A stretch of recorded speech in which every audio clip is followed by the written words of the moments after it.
I've just stopped for my 10 o'clocks up here. So I'm in Lancashire. This area is called the Trough of Bowland, and I bet it's quite nice on a clear day. Sort of looking out towards that way, you've got Morecambe Bay. I bet you'll probably be able to see Blackpool Tower as well on a good day. But yeah, I'll tell you why I'm down here instead of doing my dipper ram. So I had a phone call yesterday, sort of early evening.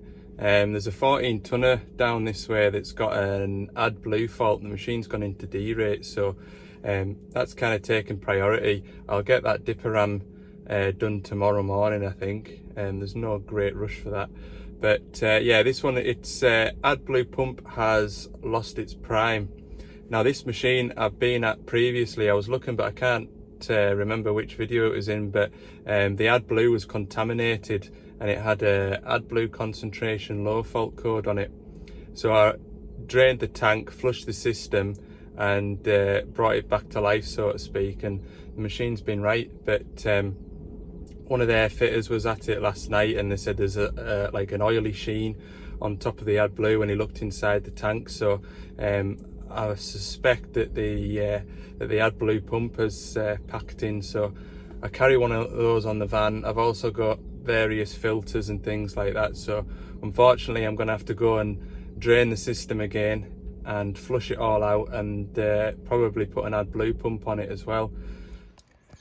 I've made it to me 14 tonner, and yeah, it is pretty grumpy. So I've got SCR malfunction and engine warning, check engine. So I'll have a look at the error codes. The service menu, failure information, real-time failure.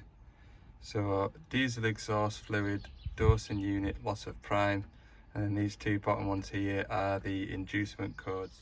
Right, I'm going to put the laptop on it and see if I can get any more information from it.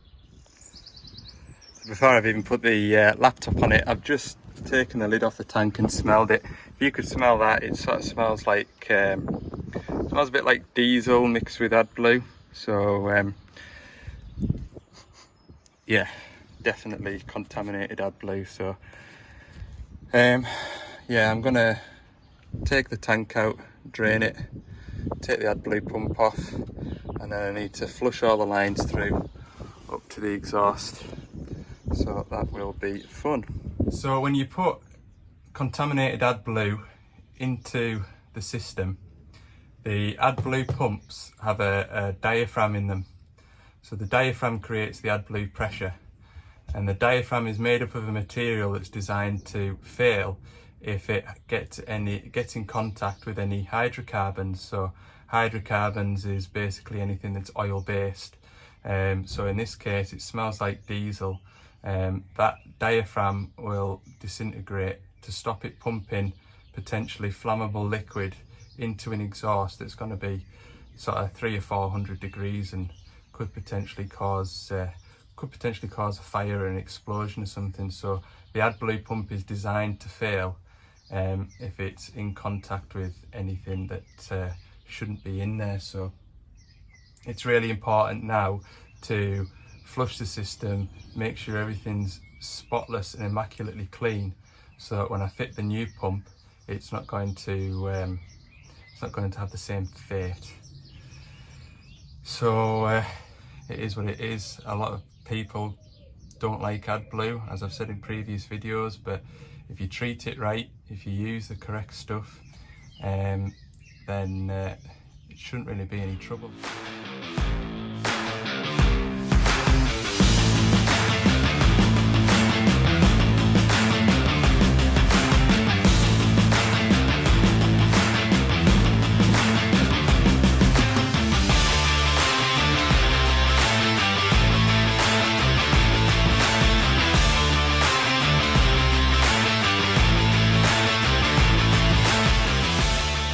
The Adblue pump controller, and I've just taken it off, and this is the Adblue filter in here, and already if I smell it, it smells like white spirits actually, which I've come across before, to be honest with you.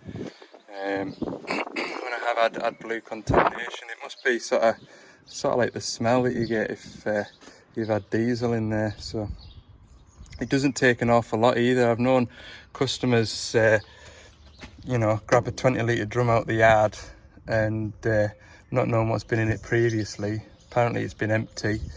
They've filled it up with Adblue, gone to the machine, and within a week the Adblue pump's failed. So it doesn't take an awful lot either.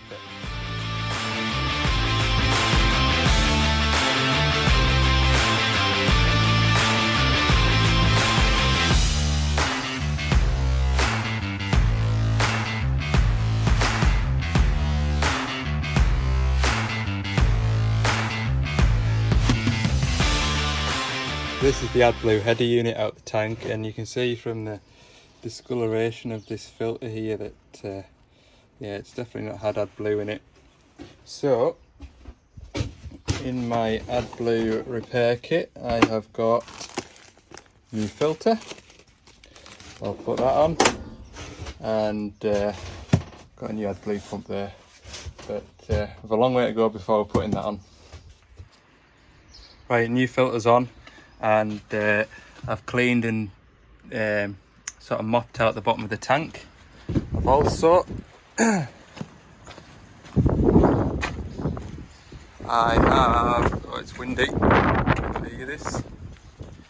I've taken the pipes off the Adblue injector going into the exhaust and blown through them to evacuate all the contaminated Adblue out the lines.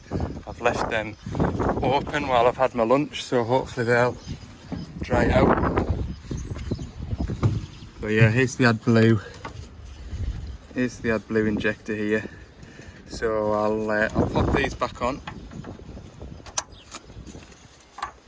and then once I've got the new pump on and fresh Adblue in the tank, I'll take this injector out and I'll run some Adblue through it just to make sure everything's alright in here. Then we start putting it back together. So I haven't started the machine yet, I've still got my error codes, I've just put my laptop on it.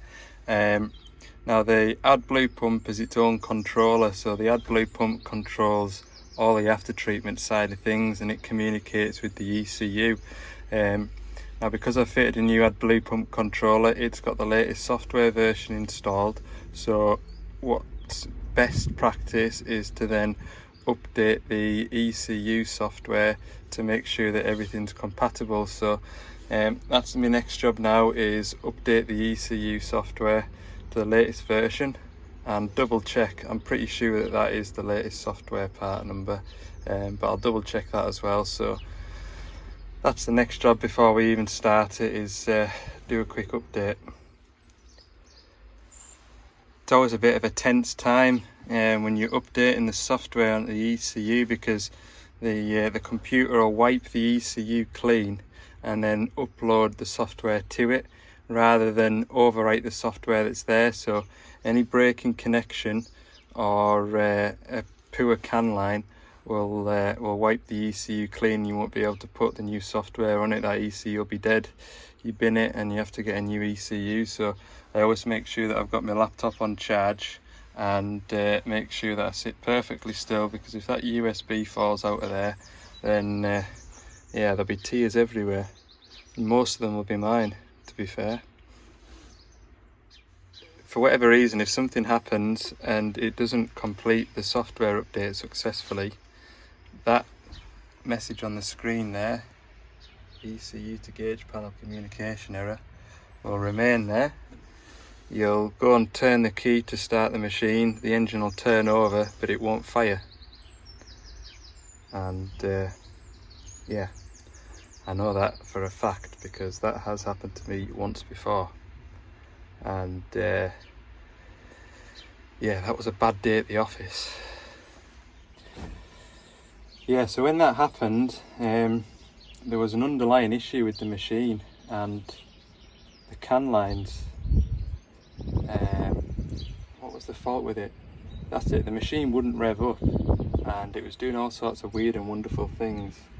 And I think it was decided that the ECU software wasn't up to date, so I was told update the ECU software and see if the problem's still there. So I did that, and the bar went up to about 33%. Sat at 33% for 5 minutes, and I thought, that's not good. And a little message popped up on the screen saying communication lost. So that was the machine completely dead, and that particular machine was about 250 mile away from base. It was in the middle of nowhere, and we couldn't get it started. So the following day we had to go all the way back up there. There was another machine on site. We got the counterweight lifted off it, fitted a new ECU to it to get the machine started, got it onto the back of a wagon, got it back down to HQ, and yeah, after a bit of fault finding in the workshop, I think it took about 4 or 5 days of looking, we found that the can lines had failed, and that resulted in replacing the entire machine wiring loom. So to replace the whole machine wiring loom, we had to remove all the bodywork, hydraulic tanks, lift the cab off, everything had to come off, because when they're manufacturing the machines, you've got the chassis, and then you've got the main hydraulic parts fitted, and then the wiring loom, and then the pipes. So you can well imagine it's well buried once you get into the guts of the machine. So that was a major job, but we got it back out and got it going, and yeah, I think that machine's over in my area now. It'll be 4 or 5 year old now, still going strong.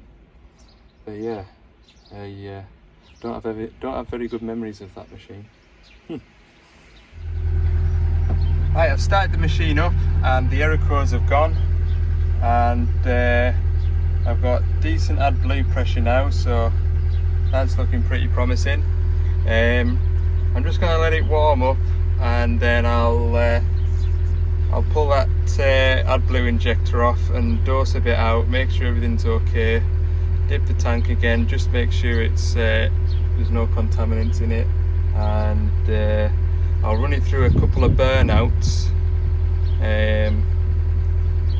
Yeah, I'll run it through a couple of burnouts, just because it's obviously has been dosing some sort of quality of Adblue into the exhaust, and it may have a bit of a crust on it. So we'll get the exhaust nice and hot, and hopefully everything will be all right now.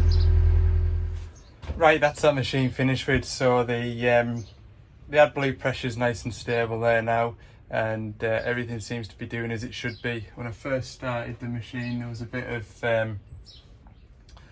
of white smoke there coming out of it. As it was heating up, it was sort of burning all that muck out the exhaust. So I think that should be all right now, but we'll just have to wait and see. The next 2 or 3 months of the machine working, we'll see if it's got any more problems. But for the time being, we'll make that do, and I'll head back up to Carlisle. Heading through to Cockermouth now to a DX19. Keeps cutting out, so I've got fuel filters in the back, and hopefully I'll only be there half hour. I'll get back through to Carlisle. If I'm back through to Carlisle before 1 o'clock, I'll phone my man up with the dipper ram, and we'll nip up there and put that on. It's not the end of the world, because I'll be up that sort of way tomorrow, so I can get it tomorrow afternoon as well maybe. So we'll just have to see.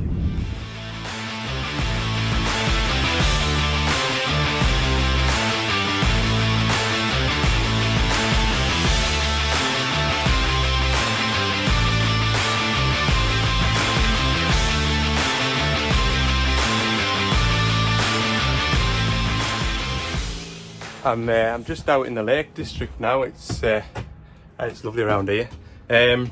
So the diggers are way up the back of the house there, digging some foundations out for an extension, so it's a little bit of a walk, it's not too bad. I'm not complaining. The customer's already put an inline fuel filter into the machine, and it's still bogging out and dying a death, so I've got a new fuel filter, main filter. I'll change that out. I had a look at the old inline filter, and it's pretty choked up, so I'll change that one first, and then I'll run it for a bit and see what happens. So do you remember where I put my bag? I'll grab my tool bag, fill it up with stuff, and hopefully it's be a nice straightforward, quick, easy job.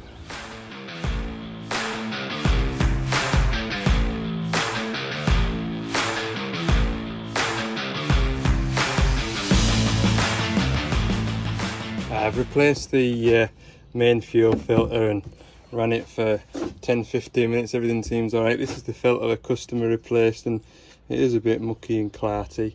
Yeah, there's probably a bit of muck in the tank, and it might sort of do it before its next service. It might want filters changing again, but what I do is give the machine 3 chances. So that's its first chance. If it does it again, we'll replace the filters, and then after that we'll pull the fuel filter, pull the fuel tank off it, and give it a bit swill out. But yeah, we'll just see how it goes. It's not just a 5-minute job pulling the fuel tank off it. I did check the fuel lines going back to the tank, blew through them back into the tank, and there didn't seem to be anything blocking the suction line out the tank. So yeah, I'm gonna leave it at that for now, and I'll try and get up to me digger with the dipper ram to fit now. Right, I spoke to my customer with the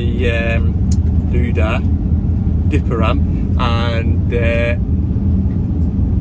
it wasn't out of the question to go this afternoon, but he said if he could get this afternoon, he could be finished with it for tomorrow. So that's absolutely fine, because I've got a service to get in the morning, and yeah, I'll run along to that in the afternoon. So tomorrow afternoon, dipper ram. This afternoon I'll go and put that GPS aerial on that 160 that we were at back end of last week. So there's always something to be on with, and yeah, I'll go and do that one. Okie dokes, I'll see you up there. I am back up in the back of beyond. I've got this TMS satellite antenna to fit on this digger. So this is it. Just in here. So yeah, I'm gonna strip the back of the cam out and run this new wiring through, and with a bit of luck, it'll come back online. I'll be able to see the hours and fuel usage, or the customer will be able to see that as well. So yeah, it's just started raining though, look. Never mind, we'll get this done. I'll set you up on a time lapse, and yeah, hopefully that'll work.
Right, that's another job jobbed.